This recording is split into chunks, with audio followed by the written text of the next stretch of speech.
on first down. They hand off to Marlon Mack. Huge hole, 50-yard line. He's at the 40, still going near sideline. He's at the 10. He's at the 5, and he will score. Touchdown, Marlon Mack.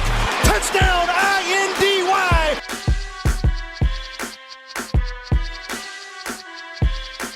And again, it's picked off. It's Darius Leonard. Leonard with a second INT, and he's streaking down the near sideline. He's at the 40. He's at the 30. He's at the 20. He's going to go. A pick six for the Maniac.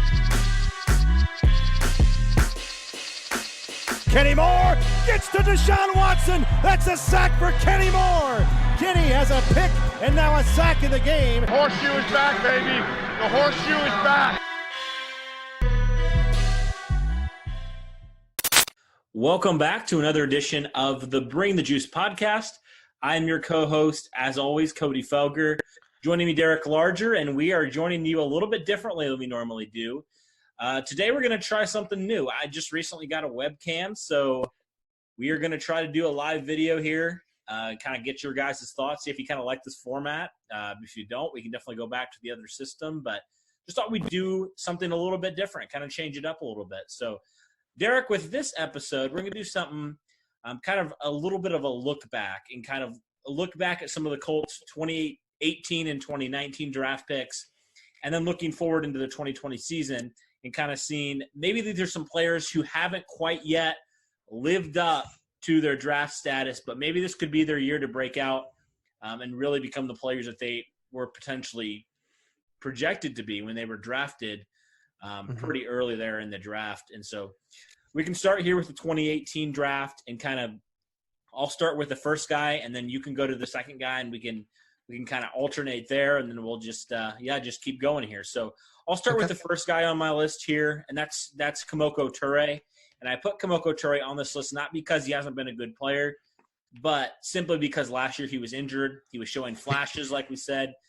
He's a guy that I thought was last year the Colts' best pass rusher, but unfortunately he got injured at that Kansas City game and was not able to continue that season. And so I think this is the year, if he stays healthy, that he can really break out as that guy that the Colts drafted in the second round out of Rutgers. A guy the Colts felt could be a very disruptive pass rusher. I think he's a guy who can definitely put it all together. He already showed major improvements from 2018 to 2019. Now the key is to stay healthy. So he's the first guy on my list here. If he does stay healthy, I think he for sure has a 2020 breakout season. Yeah, I absolutely agree. Kemoko Turay, we've been talking about him a lot over the last, what has it been, last couple of weeks about how, he can simply just change the game. And we saw that in the first couple games of the season. So I fully expect him to have another good year. Hopefully this time not dealt with injuries so much. But second guy on the list is another defensive lineman and was drafted in the same draft in 2018, Tyquan Lewis, the last draft pick in the second round of the 2018 draft. Tyquan obviously been injured a lot, not a whole lot of playing time for that exact reason, but in his rookie year, after coming off of that ankle injury he did have, had 2 sacks in the Colts stomping victory over the Dallas Cowboys, and it looked like Tyquan Lewis was going to be that other centerpiece that we could get for the middle of that defensive line.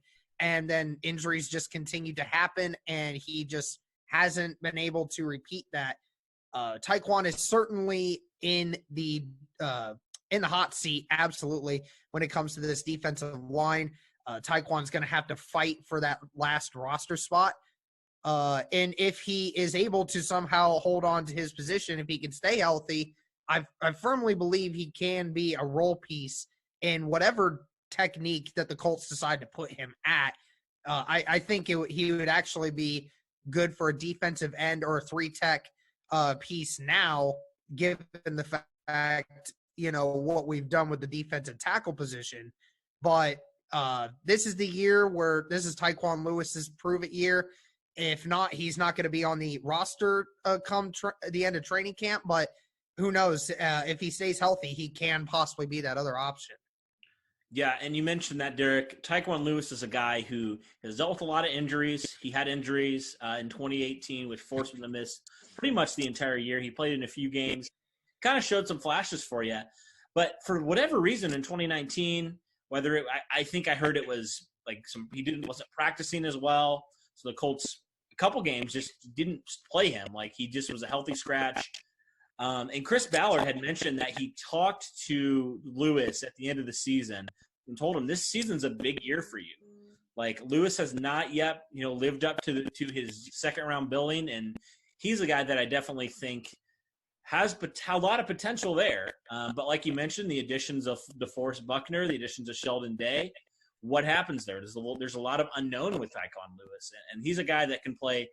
Ideally when the Colts drafted him, I think they envisioned him maybe being the 3 technique there. But obviously with DeForest Buckner now, presumably going to lock that down for the next decade at least, he's a guy that can play defensive end. He played some defensive end in his rookie year. He's a guy that can kind of go all over the field. And especially if you don't bring back Jabal Sheard, he's a guy that I think hopefully can get some more playing time and continue to develop and improve. And hopefully he has a season like Kemoko Turay had in terms of improvements from the season before. And so, yeah, he's definitely a guy that is interesting to me. He's a guy that it's weird because it's like he hasn't played bad when he's been on the field. It's just he just has not been on the field. And so he's a guy, man, that I'm interested to see what happens here in 2020 for Tyquan Lewis. He's really unknown. And the next guy on my list is a guy that he's not a guy that he's been really good with the Colts. I just think he just has not had chances to fully break out yet, and that's Nyheim Hines. He's a guy that his rookie year he was fantastic as a pass catcher out of the backfield for Andrew Luck in this Colts offense. And then in 2019, Jacoby Brissett was the quarterback.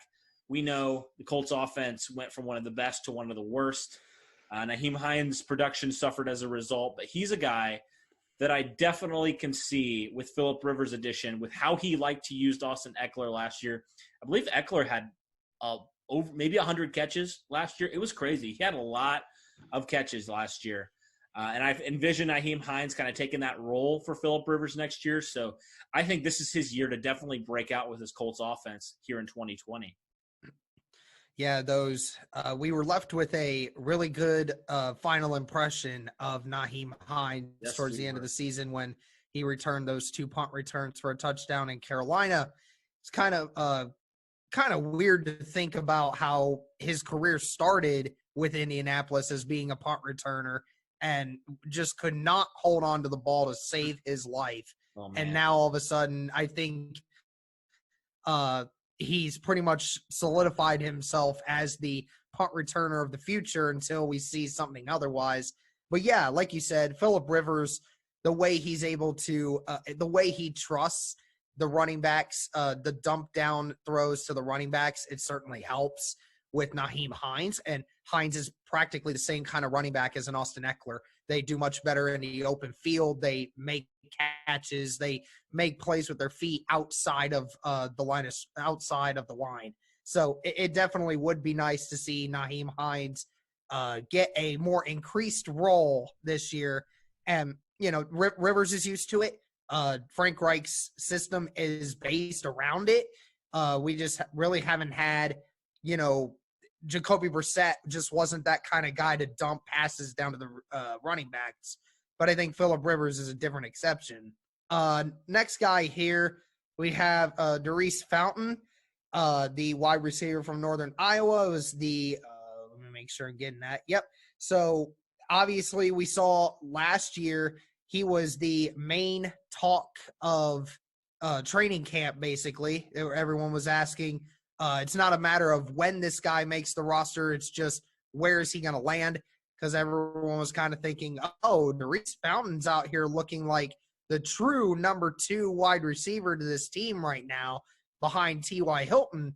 At least that's what it looked like during training camp. And then obviously suffered that gruesome injury to his leg in the same kind of fashion that Deion Kane faced the year earlier, just in a preseason game. But obviously people are talking about, Daurice Fountain coming back.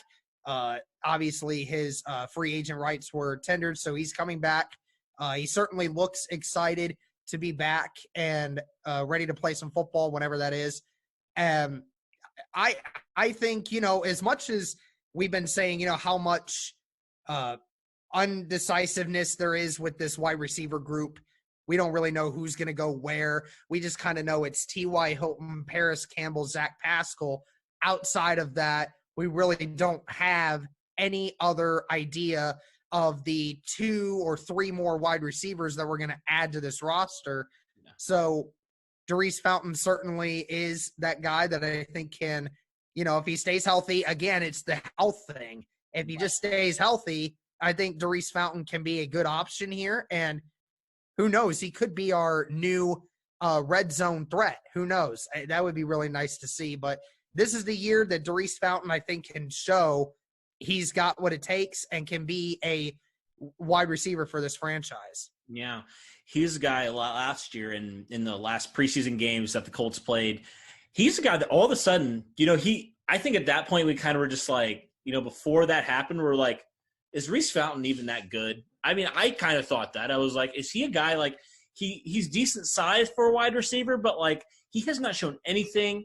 Like he was on the practice squad all of last year. I'm like, is he even like I at that point before he kind of went crazy, I was like, he's not going to make the roster. There's zero chance he makes the roster.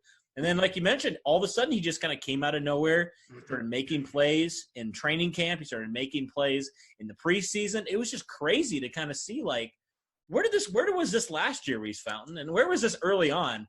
But he's a guy that I definitely am interested in seeing. If I had to pick like one guy that I think interests me the most and intrigues me the most, it's definitely Daurice Fountain, because he's a guy that you mentioned, Northern Iowa, so small school type of guy, and sometimes it just takes those guys a little bit longer. He was very productive there, obviously, and I think people even looked at it as kind of a steal when the Colts got him in the 5th round. He's got the ability to play wide receiver and play it well. It's just, like you mentioned, can he come back from this injury? From some of the videos that we've seen, it certainly looks like he's doing great in his recovery process. But, yeah, that's the biggest thing for me, Derek. Can he continue to do that when he comes back healthy in training camp this year? If everything goes well, can he make this final roster? Can he make a push, for that number 4, number 5, number 6, depending on what the Colts do in the draft, depending on all of that. It's going to be interesting because if the Colts do, and we've projected that they do, and they really do address the wide receiver position multiple times in this draft, where does that leave Daurice Fountain? Is he a guy that, the Colts keep 6 wide receivers this year? I mean, what do they do? There's a lot of questions around that. Does Daurice Fountain factor into it, or is he more of a practice squad guy? It'll be interesting to me to see if he breaks out this year. For me, honestly, he doesn't have to put up 100 catches for me to say he breaks out. For me, it's just he continues to do what he does and he makes his final roster for me to consider him as a breakout player for me. Okay, moving now to the 2019 draft, so this last year's draft. I think this one has a lot more. We were talking off air, Derek. This draft in particular compared to the 2018 draft has a lot more unknown guys who showed flashes but haven't put it all together. Like 2018, you had Darius Leonard, Quentin Nelson, Braden Smith. Like you had some guys who have already kind of broken out and have kind of been really good players for you. But the 2019 draft, there are some guys who showed some flashes, but not necessarily guys who you are like slam dunk. Yes, they are one of the better players at their positions. And so moving to the Colts' 2nd round pick here, the first selection that they had, and I know this may be a little controversial, but I'm going to throw Rock Ya-Sin in there just because he had a kind of up and down rookie season. I think he had more ups than downs, which is certainly great. And I thought he had a great second half to the season, but there were some games that he struggled. He had his rookie struggles there, but he's a guy that I think now can take in year 2 a big leap to being potentially the Colts' number 1 corner, depending obviously what happens with Xavier Rhodes. But he's a guy that I think continued to show improvement as the season went along, and he's a guy that I can certainly see breaking out and being, one of the better corners in the league in 2020. What are your thoughts on this guy, on Rock Ya-Sin? Yeah, you mentioned Xavier Rhodes in that sentence as well. I think for the other reason that they brought Xavier Rhodes for that exact reason, to be a leader, to be the guy that a guy like Rock Ya-Sin can lean towards and get advice and help from a guy like Xavier Rhodes that plays almost the exact same way Rocky Ya-Sin does. Rocky Ya-Sin's a competitor. Darius Leonard and all the other guys out there said Rocky Ya-Sin's one of the first guys in the film room every week looking at everything he did wrong to try and fix it. And that's what you want from a guy that's like Rocky Ya-Sin, always wanting to be a perfectionist. And Xavier Rhodes coming in, especially on the other side, is great for him. Rocky Ya-Sin, obviously, if he continues to stay healthy and can just continue to be better with staying in man-to-man in deep pass coverage. I mean, outside of that, you mentioned it, Rocky Ya-Sin had his ups and downs. Towards the end of the season, had a couple more ups than he did downs. He certainly looked to be a little bit more comfortable in the system later in the year. Just unfortunately, by then, it was a little too late for the season's sake. Obviously, got destroyed by Cortland Sutton, but then again, Sutton destroyed just about everybody he faced last year, so that's not much of a surprise. He was a rookie, but, you know, we see guys that oftentimes when they don't have a great first year, that second year, it's not as much of a slump. It actually does rise.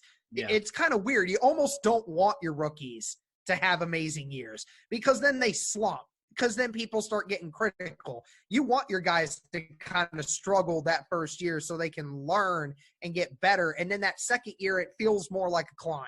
So, yeah, Rocky Ya-Sin, definitely, I agree that Rocky Ya-Sin can definitely make that jump. Mm-hmm. And then speaking of second rounders, then they go with their 49th pick in that second round, which was linebacker Ben Banogu. Obviously a hybrid when it comes to linebacker, defensive end caliber. It is a very weird question to figure out what he's going to be in this system. I do believe now we kind of understand with Ben Banogu that he's more of a pass rusher than he is a pass coverage kind of guy. I would be super happy if they just almost blatantly decided we're going to move you more towards defensive end, because that just fits into the system in which Ben Banogu is more wired to do. Get to the quarterback, get into the backfield, and make those plays. Because obviously at linebacker, we have so many other options that I feel it's not fair to Ben Banogu to try to compete against for time. I just feel with that defensive end position, even though we have guys now, there's still depth that is needed at defensive end. And I think Ben Banogu is a guy on third down that you can mix things up with him, because he is good at dropping back in coverage, making it look like he's come in and coming back. He is that kind of guy. Obviously, Ben Banogu had a couple of good games last year. Not much, what you would think, but for a second rounder, but did have a couple of decent plays last year. Ben Banogu I definitely think can, if used in the right way this year in this defense, can have a breakout year. Yeah. He's definitely a guy that was interesting to me as well, because he had some games where he was looking really good. Like, he was getting some pressure and everything like that. I just think, you know, especially with, like I mentioned, the same thing with Kemoko Turay. If Jabal Sheard doesn't come back, then you got a lot more opportunities at defensive end. And if the Colts address what we think they're going to address in the draft, I mean, I think it just speaks and it sends a message to these young guys. Hey, we believe in you. We believe that you can put it all together this next year. And I think that should be a good thing for these guys. That should be a confidence booster for both Ben Banogu and Kemoko Turay. Like, hey, we believe in you. We believe that you can do good things. And we believe that you can be our pass rushers and our defensive ends of the future. And so, yeah, I definitely like Kemoko Turay and also Ben Banogu. They're both guys that I think have chances to break out here. One guy that is one of your guys from Ohio State, Paris Campbell, wide receiver. He's a guy that, oh man, if he's a game breaker when he gets the ball in his hands and when he's on the field. And that was the issue last year. He wasn't on the field. He wasn't on the field much. He got injured a lot. It seemed like every time he came back, he got injured again. And so Paris Campbell is a guy that is interesting to me, because now you throw in Phillip Rivers, a guy that we know loves to sling it. He's a gunslinger. You throw in a guy with Paris Campbell's type of speed. He was the fastest receiver in the combine last year. And it's just interesting to see, can Phillip Rivers get the ball in Paris Campbell's hand and allow him now to get, stay healthy, and also allow him to get in space and make plays similar to Nyheim Hines. He's a guy that's a lot better in space than anything else. So that's what you want to do with him. It'll also be interesting to me to see, can Paris Campbell continue to develop his route tree? Because that was something at Ohio State that I think if there was a knock on him, it was probably his route running. Yeah. And you know that because you were watching Ohio State, and they have this tradition of really good receivers, it seems like. So he's at least over the last few years, yes. Yeah. Oh, absolutely. Like fellow guy Terry McLaurin last year with the Redskins. So, saying that, I think that those things are all teachable, which is a good thing. These guys, Paris Campbell has all the physical tools to do it. He just has to put it all together. And he's also just got to get his body right in terms of staying healthy. So he's a guy now that I think has a really good chance with this offense, with Frank Reich, and with Phillip Rivers, man, to just have a really good sophomore campaign. Well, what are your thoughts here on Paris Campbell? You said everything. The man just has to stay healthy. That's it. That's all it is. Here's the funny part. In the few times that he was in last year, and especially in that Pittsburgh game, we all recognized it, 100 yards from scrimmage he had in that Pittsburgh game before he went down in that second quarter. 100 yards by himself. He is a playmaker. With his speed, he has the ability to do that. And honestly, I'm not even looking at Phillip Rivers to make plays for him. We saw it with the Colts in the few snaps that he had. They weren't even throwing the ball to him. They were doing shuffle passes or underneath routes that were 5 yards away, all that stuff. You just get him out in the open field and let his feet do the rest of the work. That's all you need to do. And as long as Paris Campbell stays healthy, then he easily is a jump cut to have a breakout year. You were right that the route running is something he's going to have to work on a little bit. He got better at that his junior year, but ultimately you're right. It's one thing. His speed has kind of bailed him out with that in a way. But like you mentioned, Terry McLaurin. Even though McLaurin is roughly the same speed, it just doesn't seem like it at times. But Terry McLaurin, that dude's just got a killer step. It's unbelievable. But, Paris Campbell's definitely got the potential, just has to stay healthy. And another guy that you and I were both really high on this last year, and I'm not even really mentioning his name because of the fact that we saw him play last year and he actually played really well, but just thinking of what he can do in year 2 now that he looks like he's solidified his position in the linebacker group, and that's Bobby Okereke. Most are now telling me that Bobby Okereke is coming for Anthony Walker's spot at this point. I don't know if I believe that or not. I don't think so, just because I love Anthony Walker. I think Anthony Walker is good, but from what everyone keeps saying, Bobby Okereke, just as big Darius Leonard. He's actually bigger than Darius Leonard, which is quite crazy to think about. Pretty athletic. We've seen a lot of plays from Okereke. And just like Rocky Sin, as that year went along, he just looked to be in the right spot so much more.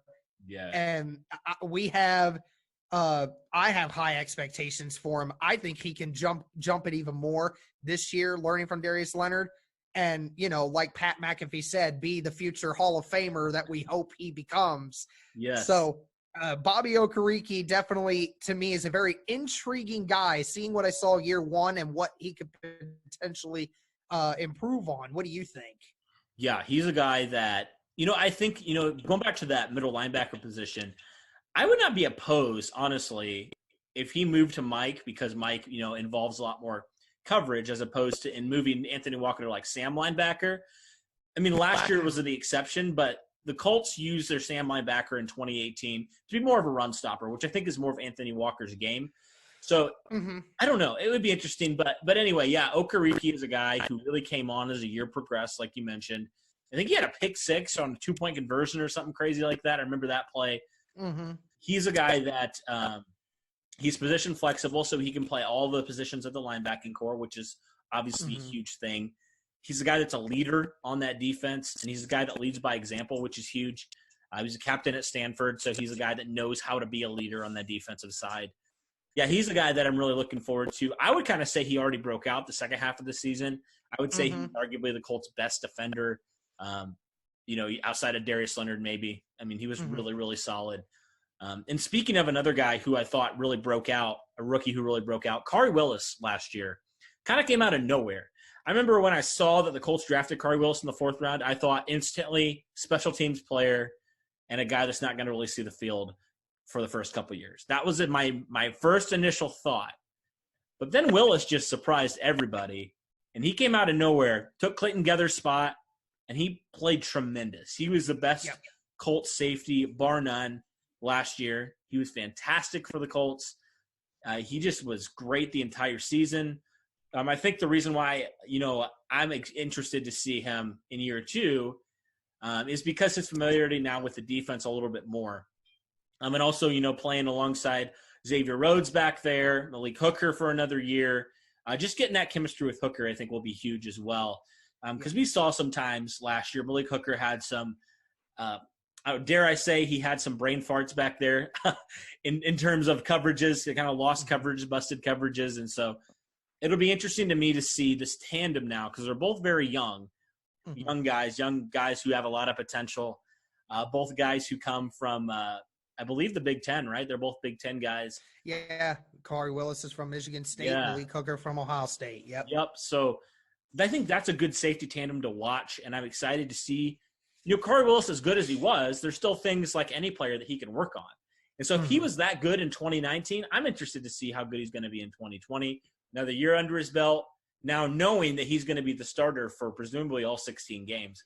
So, I love Khari Willis. What are your thoughts on Willis, and what do you think, if you had to pick one thing that you think Khari Willis could improve on, what would you say? Because he's already a pretty darn good player for the Colts. Yeah, I mean, him and Hooker are both a hybrid kind of safety where they like to hit at the point of attack. They both like to go downfield, definitely, and hit people. Malik Hooker's kind of come into that a little bit more as he's been with the Colts. But Khari Willis is definitely a hard-hitting safety.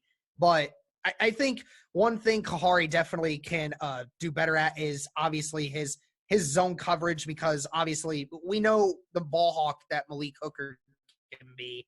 And, again, numbers don't show with Malik Hooker because, people don't like throwing the ball in the general direction of Malik Hooker.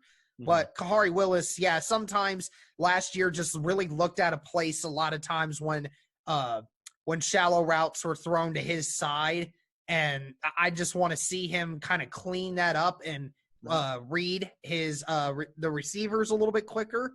But outside of that, obviously you saw Khari Willis, definitely put a stamp down, played really well when he came in and just pretty much solidified himself as a starter.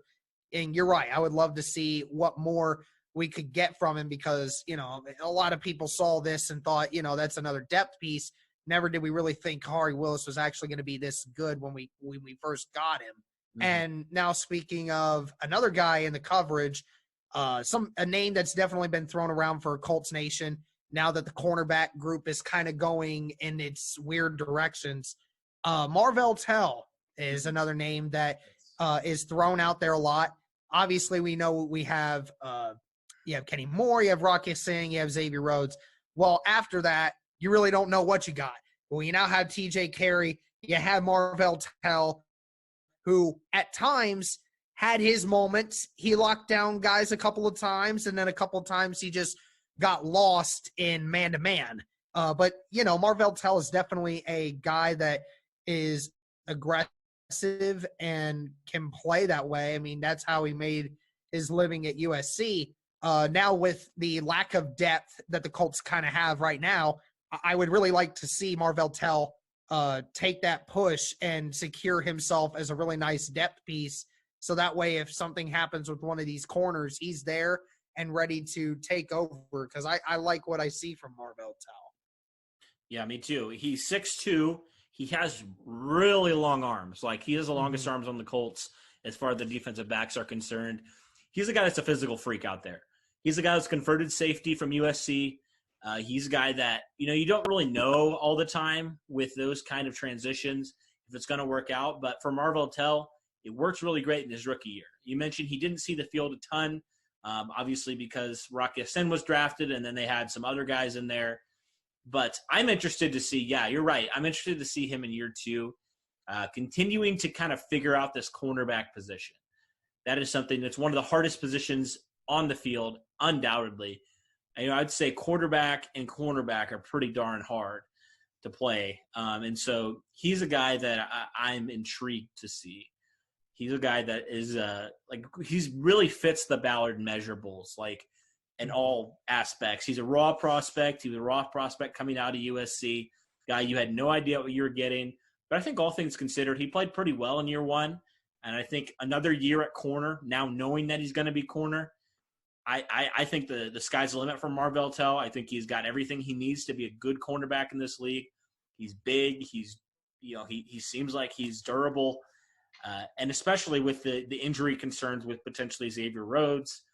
Rocky Sin was banged up last year. I will be interested for sure to see Marvell Tell and see how much the Colts, if at all, address this cornerback position in the draft, or if they like Marvell Tell and Rocky Sin. And maybe Quincy Wilson bounces back. Who knows? But there's a lot of options there. I certainly like Marvell Tell to continue to grow and potentially break out. You never know with these things. Like I mentioned with Kari Willis, I would have never expected him to be one of the better safeties in the league last year. So, yeah, that's really interesting. I think that about does it here for our guys that we think could potentially break out. You could argue maybe potentially some other guys, but those are some of our guys that we think if they break out again in this next year, I think these are some of the guys that could potentially do it. Obviously, not all of them are going to break out, but these are just some of the guys. So if you go back in the year and look at this video, maybe a couple of our guys are on the list. That's our hope. So, all right, cool. Well, thanks, guys, for doing this. Let us know in the comments kind of what you think about this. Do you like this format? Do you think it's a good thing? Kind of a change of pace here. But, yeah, for Derek and myself, thank you, guys. And as always, go Colts.